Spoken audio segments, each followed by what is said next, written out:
author DL Tillery here, the Mistress of Horror, and welcome back to my channel. Before we get started, but you press that subscribe button and ring that bell so you know when I'm uploading new videos. Welcome to the writer's vlog for February 2024. Yeah, it's here already. Soon we'll be in spring, and then we'll be in summer, and then we'll be at Christmas. What have I been up to? What have I accomplished? I did manage to complete my dark romance poetry collection. I do have an tentative date for it to release, and it's rather soon. The pre-orders open on Valentine's Day. The book will launch at the very end of February. So just keep a lookout for the announcement trailer along with the pre-order date. So hopefully I should have the trailer ready for Valentine's Day when I open the pre-orders up for pre-order, which is obviously February 14th. I plan to try to do them simultaneously. So we'll have the book cover reveal and then the pre-orders open, and so the also trailer. That being said, that's what I was able to finish that. I'm working on a few other things now. As you know, I wanted to do a Kickstarter for Caliostro, and I'm not sure exactly of the date that would open. I still have a few things that I need to work out and decide on before I launch the actual campaign. I will still be doing a video for that specifically, so it's not as if this is going to just surprise you. So I'll do the video on that, and then of course there will be the opening campaign video and things like that. So I am still going to do it, but I still do have a release date planned for Caliostro. Right now it's still April, but I'm not 100 on that. I may decide to release it in May, but that will only be because I want the Kickstarter to have at least 30 days to do what it's supposed to do, and don't want it running into each other. Since we're already in February at this point, I do need a little bit more time to make sure it's up and everything is at its 100%. We have the dark romance poetry collection. We have the Kickstarter for Caliostro preparing to launch. I submitted a dark romance poem to Regina St. Clair's Bookworm zine that you can purchase on Etsy. I'll put the links below. That one has already come out, so if you want to read the poem that's featured in there by me, and then please do get a copy. I think they run for about $9 over there on Etsy. Really cool zine, doing pretty good. That's one of my paid gigs, so that was really cool. So yeah, check out that zine if you haven't. It is really good. And also, I'm thinking about submitting for Regina's zine again, but this time it would be for short horror. And I'm thinking about that one. She just announced a couple days ago about looking for submissions for the April issue, I believe. So it's for rock and roll horror. I haven't written any rock and roll horror, but I'm sure I can pull it off. So I came up with two concepts. So I'm going to write those two short horrors and then submit them and see if either one gets picked. If they don't get picked, that's fine too, because I'll just publish them anyway. So I am going to write those. Those won't take me much to work on and write. They're short. I think the max word count is like 1,500 words, which is right down my alley. So I do plan to write those two short horrors, which I'll let you in on, like, those once that occurs. What else have I been up to? I've been doing a lot of other things, helping out a friend, so I've been really focusing on that, running her GoFundMe campaign. If you don't know who that is, Aphrodite Lee. I'm glad to report that she is things worked out pretty well. Of course, there were some hiccups and things like that that could not be helped. There was a delay with the movie end, but thanks to all the kind-hearted people from AuthorTube and from her movie side of her producing side of her world, when she does film, that people like that came and showed up and actually donated, and we were able to raise enough funds for her to do the move, actually for her to help another emergency that occurred at the same time that would have stopped her from moving. We were able to raise more funds with that. But I'm thanking everyone again for helping and caring about someone. It's nice to see, since, you know, mankind can be iffy on that a lot of the time. Um, so that I was really focused on to help her get in there, and she's still, you know, preparing and taking care of things at the time. And she is one of the goddesses of writing, so we're kind of on hiatus right now for the live streams until she gets situated, so that way she can actually, you know, have her setup done and everything, so she could be back to live streaming without group. So I probably won't be doing any live streams because that would be coming out today.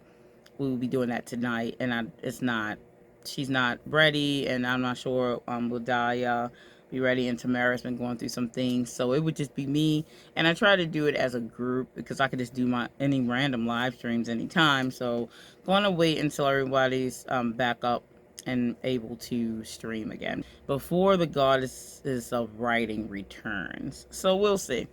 Anyway, I'll keep up to date on that. If you haven't subscribed to my newsletter, you should definitely do that. I'm trying to build more rapport with my people who are, you know, subscribed to my newsletter, trying to build a bigger audience there. Uh, I'm like, I'm not a big size or mid size or anything of the sort yet with the newsletter, but it's slowly building. And so if you aren't subscribed to my newsletter, then please, by all means, do. That would be great. Help me out. So that way, if when I have books come out, I can get the information directly in your hands.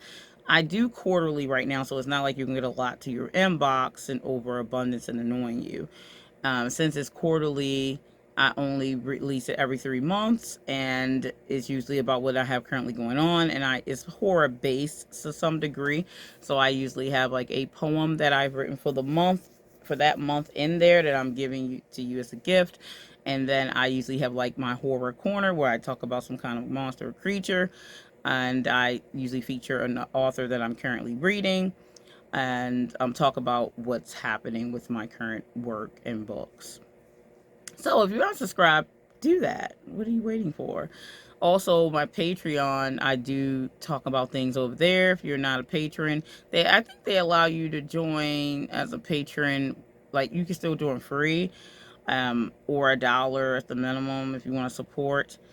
And I have different tiers and things like that, what you get if you have a higher tier. But you can follow me over there, so that way if I do any free posts over there, then you can see what's up.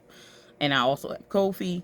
I have some files over there. You definitely can file for free on Ko-fi, so you can see what's happening over there. And I'll probably be selling some things, my author things, through that once Caliostro comes out and my dark romance poetry come out. I might sell like my signed copies and stuff through there.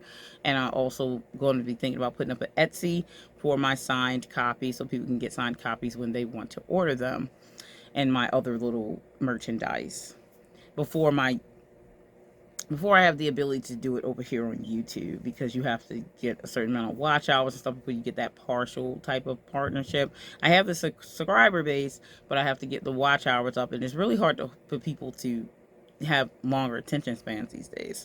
I can't control people's attention spans, so it is what it is on that. Going forward, after the poetry collection comes out, after Caliostro comes out, I'll have my short horror collection is based in Caliostro's world coming out after that. Then the sequel to The Room Within.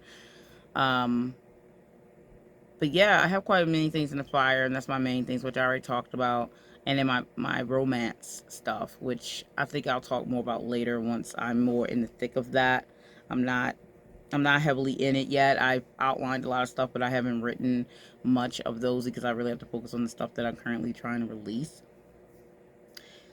And I have a lot of other things going on in life as that happens, my own to deal with. I'm trying to start another business because I'm kind of leaning away from not trying to stay in the clean business thing for years and years and years down the line. That is a big heavy wear and tear on your body. Like, it just is. It's very heavy on your body. And I think it's time to start looking into other career choices besides my writing. And that's a slow burn thing with the writing career. So, as a writer and as a creative, you have a passion for a thing. You don't necessarily go into, I would hope not, go into it trying to just for money. And I've heard a lot of talk recently, and this is another segment of this my writer's journey. I just recently been hearing people talking about artists in a poor light, and it's really annoying. It's really annoying the lack of respect people have for other humans, let alone people who are talented and or artists or creatives. And people hate to hear the word talent, I think they don't like it. Because if they don't have that talent, they get upset that there are people that do have a talent. It's okay if you don't have a talent that someone else has, or if you don't have talent at all. It's not the end of the world, and there's no need to hate on those that do, because there are people who do have talents. Just because they do, that doesn't belittle you more, and there's no need to belittle them because they have a talent, or try to act as if they don't have talent because you don't have talent. But I'm seeing a lot of that, especially with the thing with the AI and people talking about artists in a bad light, as if they don't need artists, which is the funniest thing I've ever heard in my life. How do you not need artists? All the things that occur that needs an artist is so funny to me that people think that they don't need them, or they're not required for things. Like, what are we doing? What are we talking about here? I mean, I've even seen, like, there's this YouTuber that a lot of people know of, Asmongold, who was talking about, and he had a little bit of heat come his way, and it's to be expected. Like, first of all, he doesn't know who's in his audience. There's lots of artists all over the place, and artists come in different forms, and artists also present themselves differently. They also do different things with art. They may not be big name artists. They may not be um, what is it, career based artists, but they still could be an artist. Okay, so to sit there and to put artists down and also to act as if they don't matter is insulting to plenty of people. You don't know who you're talking to. That's kind of like when you just say a thing, you don't know who you're talking to. You don't have to care, but don't be surprised when people come down on you as well. And then you lose a general type of respect, because it's not like if respect is just like expected. It's given. It's something given when you earn it. So if you've earned some people's respect as another human being, then you lose it when you insult them. And you insult them by saying they don't matter, what they do doesn't matter, or just ridiculous stuff. And then I've seen some posts, and I've seen things, some people trying to defend maybe artists in a way, but then coming off not defending, in my opinion, saying things like art has always been to make money, things like that. I've seen these things, and I'm sitting there like, has it though? There's no reason to bring up things like, oh, artists are doing art so they can make money. That's not entirely true. Yes, it's nice when you have a passion for a thing and you want to utilize this thing that you love and are talented in to make money in order to survive. Yes. But there are certain things in this world that we do that we aren't getting into it because we expect lots of money to come from it or be able to survive on that thing. As an artist myself, you realize that you may have to do something alongside your art in order for that thing to bring you money and still be able to do the thing you have passion for. You understand? I'm a writer. I've been a performance dance artist for a long time. I did do performance art as a profession for a long time, but I wasn't foolish enough to think that I was going to be able to produce the amount of money that I needed to survive. And people were like, well, that's not fair. That's how things work. That's the reality of it. When it comes down to what we make as artists, may not coincide with other professions. And that's plenty of professions. All professions don't make the same thing. And as an artist, you can charge whatever you want. And the people who want what you're offering will pay it, and those who are not willing will not, and that's their loss, and it is what it is. But in no way, shape, or form am I going to ever say that I became a writer for money, or I was a performing dance artist for money. That was not my inclination. That was not my go-to. That's not why I ever did it. And it's like, well, no, not everyone, but the majority of artists have a passion. They're not going to get into it because they want to make money. That's like any profession you have a passion for. You, if your inclination was because you wanted to make money, I'm not sure if that's your passion or not. It's fine to want to make money on the thing, but if that was your first thought, because honestly, if I had a doctor, I wouldn't want a doctor that became a doctor because of the money or the prestige of the title. I'd want a doctor that cared about people, about helping people, about healing people. Granted, some of those things will come with the prestige of a title and come with later money, because honestly, when you become a doctor, there's so many stages that you have to go through, so much money you have to pay in, so much money you have to pay back before you ever see any actual residuals from it. So if a person got into becoming a doctor for money, they would be sorely mistaken that that's going to be a thing they're going to see for a long time. So I hope they would get into it because of the reason of saving people, to helping people. So I don't view the fact that an artist, they have a passion, they love, they want to express what they have in here to others. It's great if you make money. It's great if you can charge what you want to charge for what you created and people are willing to pay for it. But that was not the main initial thing going in. Not everybody thinks that way, obviously. But I think from an artist's perspective, that's not your first thought. It's great, again, if you can make money like that to support your family, support yourself. But that has nothing to do with the other conversation of saying, well, we're worth more than this. We're worth more than what people are willing to pay, or we're worth more. We should be able to, people shouldn't expect us to do it for free. No one said any of that stuff. That has nothing to do with the thought process of the artist and what art is. We're moving the goalpost. Okay, we're talking about a whole nother conversation.